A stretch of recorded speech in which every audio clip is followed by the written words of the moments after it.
11. Bienes públicos, investigación básica y terraformación. El 1. Que la libre empresa, y solo ella, es la última mejor esperanza para los viajes espaciales, la colonización y sacar a un número significativo de humanos de nuestro planeta natal. Y 2. Que confiar en el gobierno para perseguir este objetivo es una trampa y un engaño.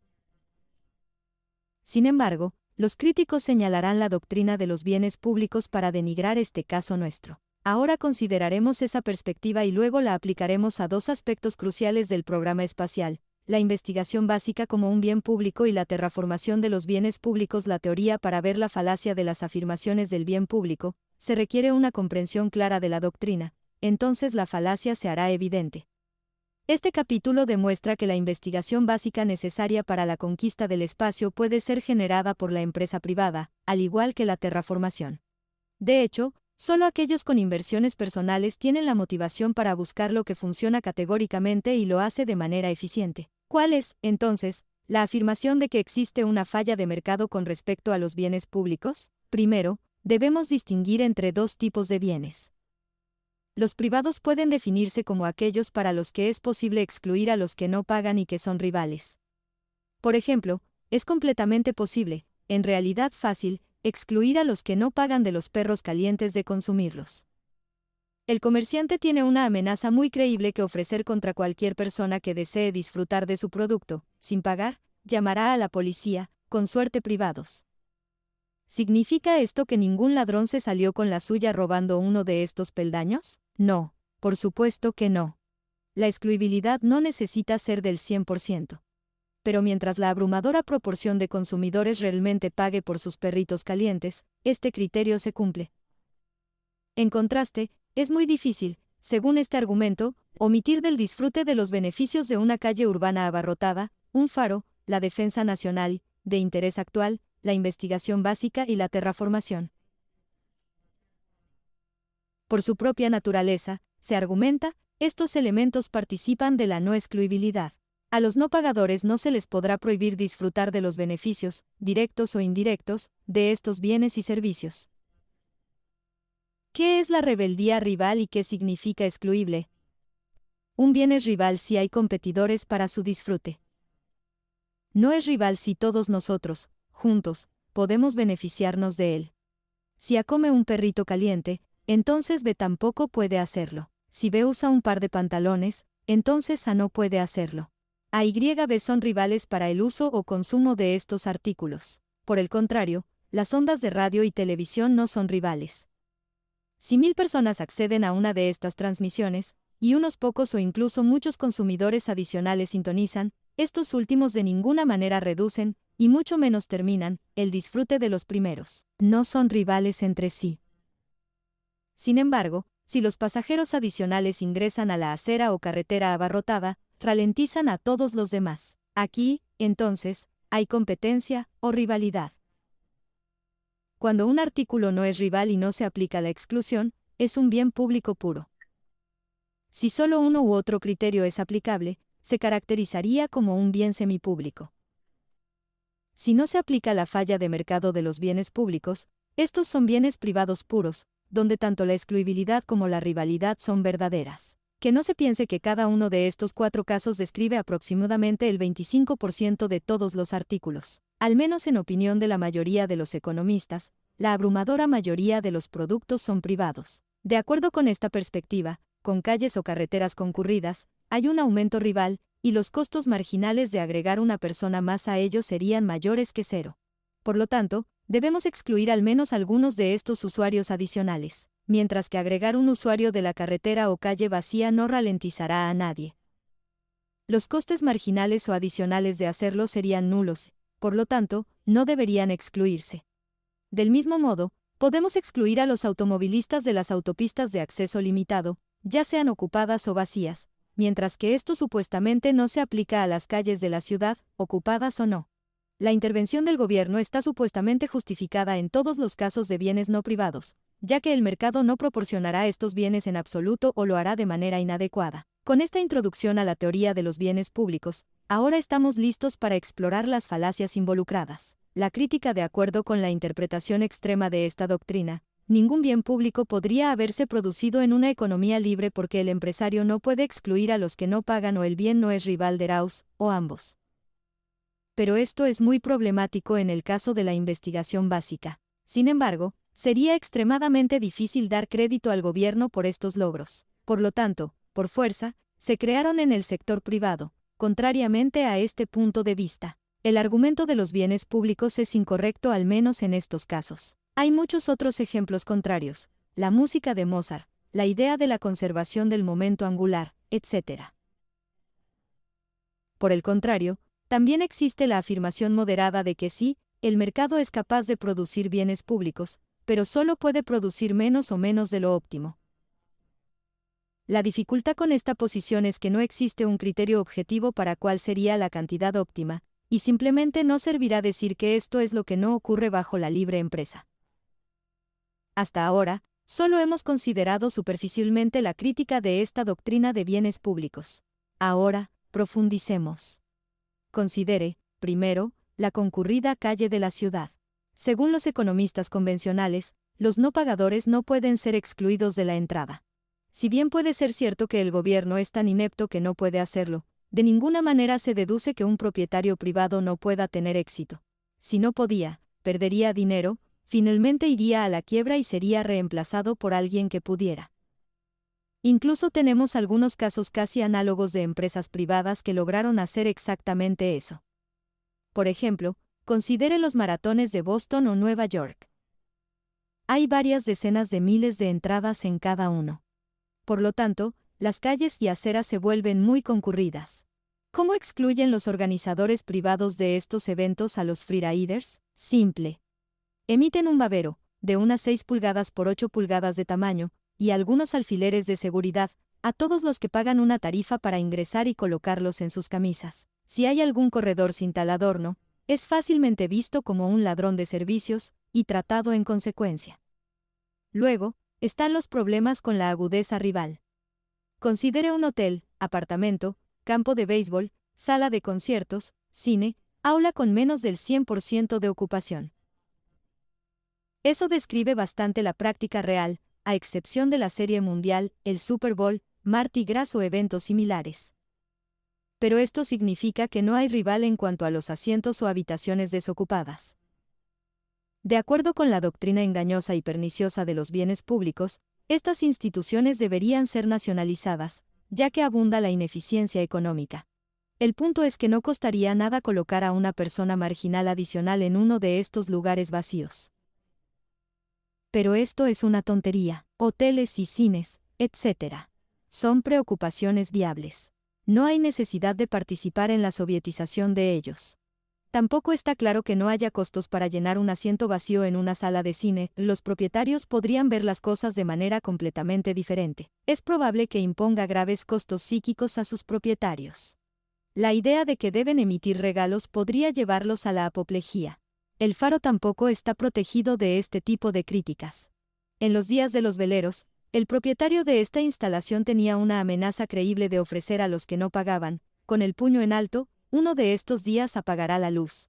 Esto, posiblemente, nunca llegue a suceder. Pero la mera posibilidad tenderá a elevar los salarios de los marineros en tales embarcaciones, debido al riesgo adicional. Y, también, cuando se corra la voz de que hay algunos que no están ejerciendo su influencia, perderán la buena voluntad y la posición en la comunidad. Bien podría ser más barato pagar la tarifa del Faro que someterse a estos costos. El bien público puro de la defensa nacional tampoco es inmune a esta crítica. De hecho, una agencia de defensa privada puede excluir de sus beneficios a aquellos que se niegan a pagar por este servicio. Todo lo que tiene que hacer es anunciar al terrorista Duhur, Hitler, Stalin o Isil, que la corporación Jones se niega a suscribirse. Son un juego limpio, en lo que respecta a esta corporación privada del ejército de la policía, y esto también funciona a nivel macro. Supongamos que los de Massachusetts y Massey se niegan a pagar por este servicio, mientras que los de Texas lo hacen. La firma de protección hace una proclamación similar a sus sospechosos habituales. Por supuesto, la unanimidad generalmente no se logra en el mundo real. Deténgase, entonces, que el 99% de los tejanos se suscriben, pero solo el 1% de los del estado de la Bahía lo hacen. La presión pública en el estado de la Estrella Solitaria presumiblemente se ocupará de los valores atípicos, y sus contrapartes en Massachusetts tendrán que migrar, si desean ser protegidos. En cualquier caso, una agencia de defensa privada no necesita inscribir al 100% de todos los que protegen. Un porcentaje menor generalmente permitirá que la empresa sea una empresa en funcionamiento. Hemos visto que la doctrina del bien público está muerta de la nada. Esta es la teoría, la base sobre la que se afirma que el mercado no puede abastecer suficientemente la investigación básica. Es a este tema al que nos dirigimos a continuación. Investigación básica. La exploración y colonización espacial requerirá dos tipos de investigación, básica e ingeniería. Son pocos los que dudarían de que la empresa privada es capaz de esto último. De hecho, cuestionar esto parecería inusual, ya que hay un gran número de ingenieros que trabajan en el sector privado. La investigación básica, sin embargo, es otra cuestión. No solo es aceptable cuestionar si tales actividades podrían ocurrir bajo la dirección de empresarios privados, sino que es la conclusión abrumadora de prácticamente toda la profesión económica de que esto no puede tener lugar en absoluto o, en el mejor de los casos, solo de una manera severamente restringida. ¿Por qué este engaño se ha apoderado de las mentes de los proveedores de la ciencia sombría? Se debe a la afirmación de que la investigación básica es un bien público, o en el extremo, el mercado es incapaz de proporcionar bienes y servicios que participen en esta falla del mercado. Por lo menos, se producirá muy poco si la sociedad se basa en el afán de lucro. El sector público, entonces, tendrá que compensar el déficit. Mazzucato aparentemente toma una posición contraria a la que se articula aquí. Ella argumenta que el gobierno ha participado en muchos de los avances científicos y de ingeniería que hemos presenciado. Esto no se puede negar. Reconocemos que ella hace un buen caso para esta hipótesis. Sin embargo, ni siquiera pone un guante en el argumento que estamos haciendo. Sería realmente extraño si, dada la gigantesca proporción del PIB mundial que se canaliza a través de esta institución, a pesar de ello, algo bueno no resultara. El presidente Obama hizo una afirmación similar, lo que dijo: "Usted no construyó eso", refiriéndose a los servicios del sector público sin los cuales la empresa privada supuestamente no podría funcionar. Continuó: "Alguien invirtió en carreteras y puentes.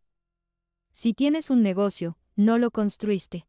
Alguien más hizo que eso sucediera. Internet no se inventó por sí solo. La investigación del gobierno creó Internet para que todas las empresas pudieran ganar dinero con Internet". En cuanto a los hechos del asunto, el profesor y el presidente tienen razón. Ambos partidos, el gobierno y el sector privado, participaron en los logros del capitalismo moderno. Pero también hay una implicación oculta entre líneas de lo que estaban diciendo, que si no fuera por el aparato estatal, estos logros no podrían haberse alcanzado.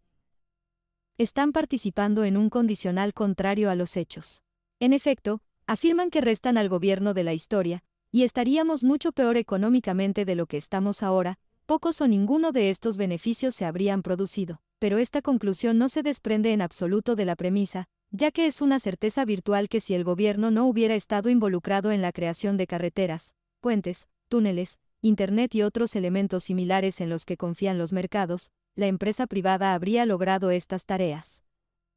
De hecho, no hay producto gubernamental, ninguno, que no haya sido producido, en algún momento de nuestra historia, por el sector privado Woolrich 1970, e invariablemente a un costo menor. También hay otra suposición oculta por parte de Mazzucato y Obama, sobre el saldo neto. La contribución del gobierno a este proceso fue positiva. Esto es difícil de sostener. Sí, por supuesto, los estatistas desviaron parte del dinero que recaudaron de particulares a punta de pistola a este capital social. Pero también participaron en numerosos programas que redujeron el PIB. Cuando se consideran ambos efectos, vemos que el gobierno fue un lastre neto para el desarrollo económico. Sin duda, ninguna de las verdades pronunciadas por Obama y Mazzucato lo obvia. Rothbard, 1963, p. 339.348, hizo explícitamente este caso cuando argumentó que para obtener una mejor medida del PIB no deberíamos sumar los gastos del gobierno, sino restarlos. Hasta aquí las opiniones de Obama y Mazzucato. Por el contrario, hoy, Cuando miramos a empresas privadas como Google, Apple y Facebook y nos maravillamos de sus innovaciones, debemos recordar que estas empresas están constantemente sujetas a pruebas de mercado, y que los bienes y servicios que innovan deben ser aceptados por los consumidores para ser rentables. Cuando tienen éxito, sabemos que están creando valor para la sociedad porque los consumidores han elegido sus productos y servicios por encima de otros. Los bienes y servicios producidos por la corporación RAND, el Pentágono y la Fundación Nacional de Ciencia no enfrentan ningún tipo de prueba de mercado. Los bienes y servicios que producen son valiosos para los directores y miembros del Congreso, y para los propios investigadores que están en la nómina, pero el valor de esta investigación se determina arbitrariamente. Klein 2015 Terraformación. De acuerdo con este argumento de bienes públicos, solo el gobierno podría terraformar un cuerpo extraterrestre como la Luna o Marte. ¿Por qué?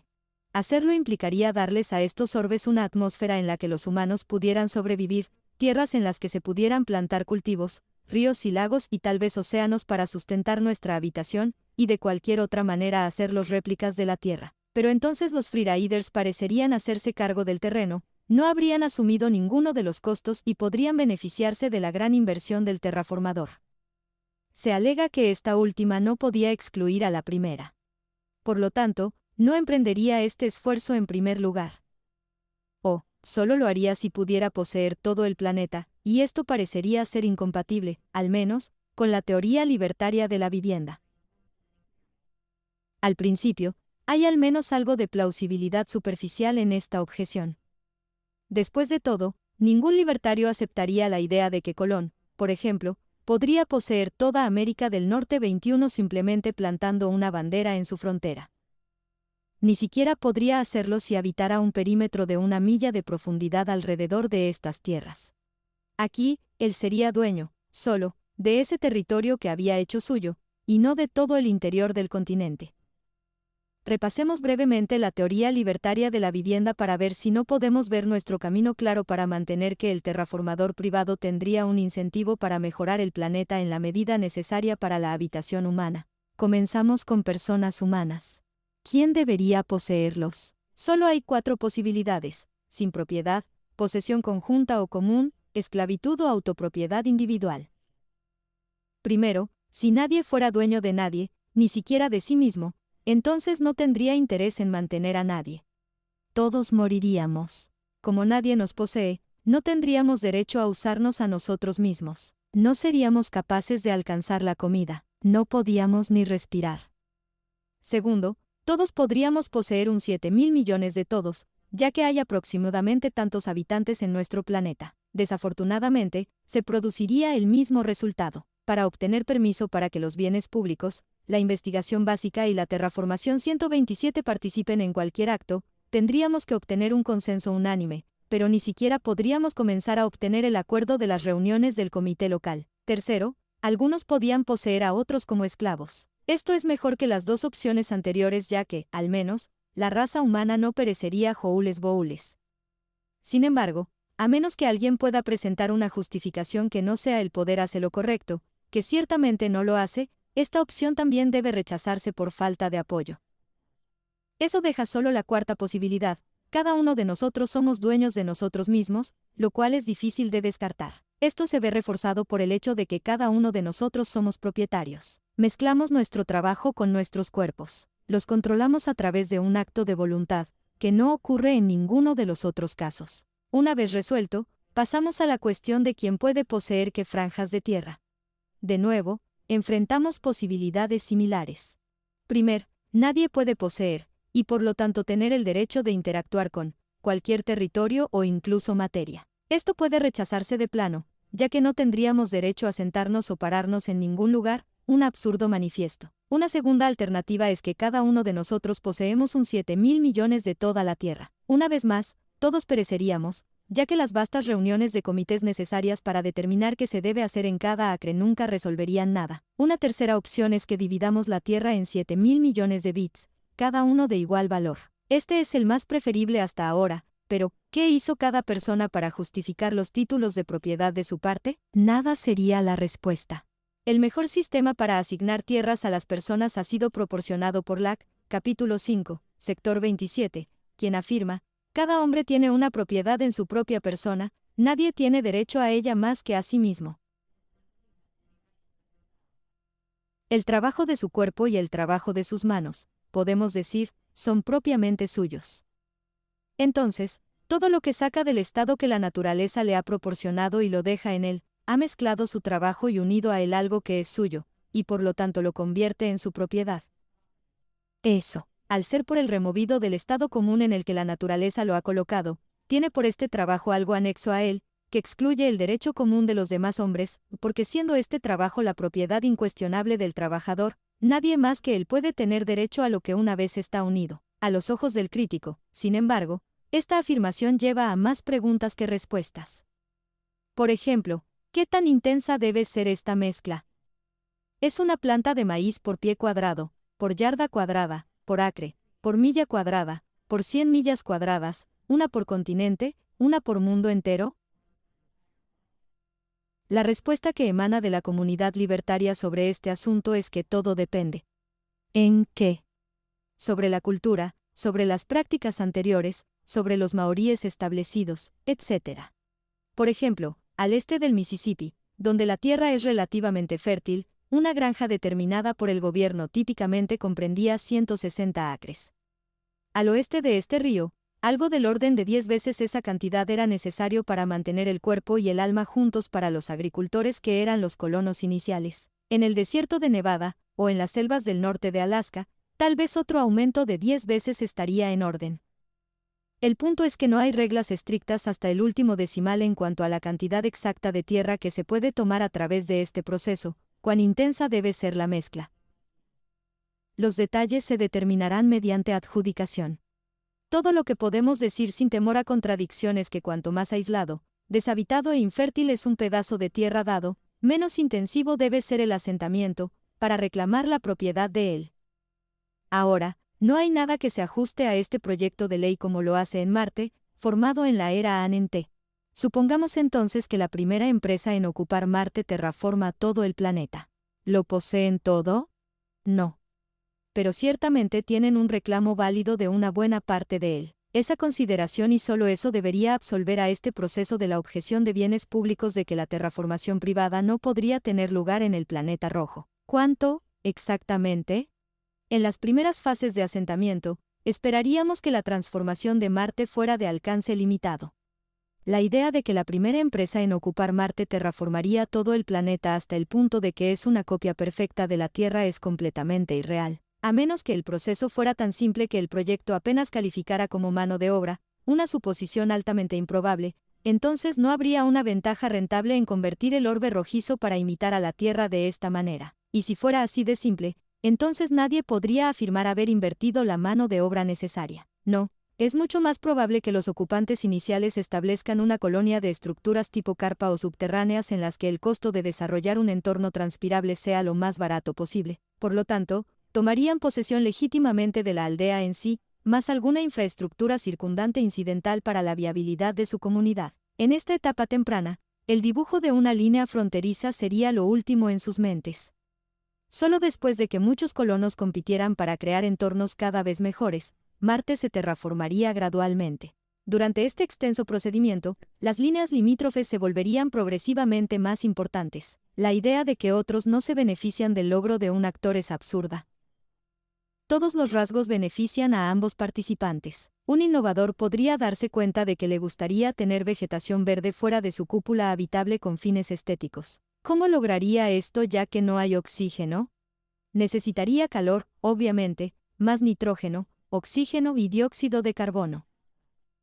Con una atmósfera de CO2 casi pura, y mucho menos calor solar que la Tierra, su objetivo podría parecer imposible. Sin embargo, si pudiera usar reflectores para concentrar la luz solar y proporcionar aire y agua generados artificialmente o importados al sistema de raíces, posiblemente podría cultivar plantas de humedales fuera de su burbuja. Si lo hiciera, estas plantas añadirían oxígeno a la atmósfera. Por sí solo, este acto tendría un impacto insignificante. Pero si millones de residentes lo hicieran, la atmósfera eventualmente se volvería respirable. A medida que más y más residentes llegaban al planeta, una porción cada vez mayor se volvería habitable hasta que, por fin, una vasta extensión fuera un entorno completamente acogedor para los humanos. La extensión aérea de ese primer caserío pertenecería entonces a los colonizadores iniciales. Supongamos ahora que estos intrépidos trailblazers comenzaron a establecerse en el cuarto planeta aproximadamente al mismo tiempo. Parecería grosero, por no decir difícil de imaginar, que uno de ellos intentara viajar libremente quedándose de brazos cruzados mientras los demás participaban en el costoso proceso de terraformación que, por supuesto, los beneficiaría a todos. Claramente, sufriría las consecuencias de su propio letargo, ya que no tendría derecho a invadir las comunidades de sus compañeros de asentamiento, le prohibirían la entrada. Es cierto, no se puede negar, que cuando proponemos que más y más actores económicos se involucren en este proceso, los desafíos se vuelven más difíciles. Sin embargo, lo perfecto es enemigo de lo bueno, y parece poco probable que tantos colonizadores estén involucrados para hacer que este proceso sea insostenible. Una parte, material adicional, la prueba de que 1, 2 o un ejemplo de cómo un número real no puede dividirse por cero. Esta subsección es una parte destinado a demostrar el principio mencionado en la nota al pie de página 1 anterior. La demostración requiere conocimientos de álgebra simple. Un conocimiento introductorio de cálculo será útil pero no necesario. Para comenzar, hagamos dos suposiciones simples, A1B1 si ese es el caso, entonces, AB multiplicando ambos lados por B, AB2 restando A2, A2B2 factorizando, ABA, BA, BA cancelando términos idénticos, AB plus A1 2 considerando que cada paso parece válido. ¿Por qué esta prueba arroja un resultado obviamente incorrecto?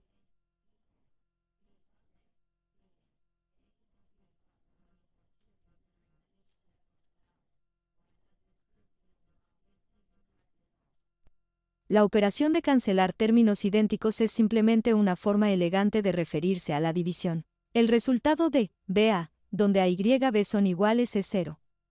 Por lo tanto, esa etapa equivale a la división por 0, que es indeterminada. Cuando encontramos un caso en la naturaleza, como encontrar la ubicación donde un proyectil deja de subir y comienza a descender, donde la división por 0 parece necesaria, podemos aproximar la respuesta ejecutando una serie de cálculos donde el denominador se acerca a 0 y ver a qué distancia se cierra. O podemos usar el cálculo inventado por Newton.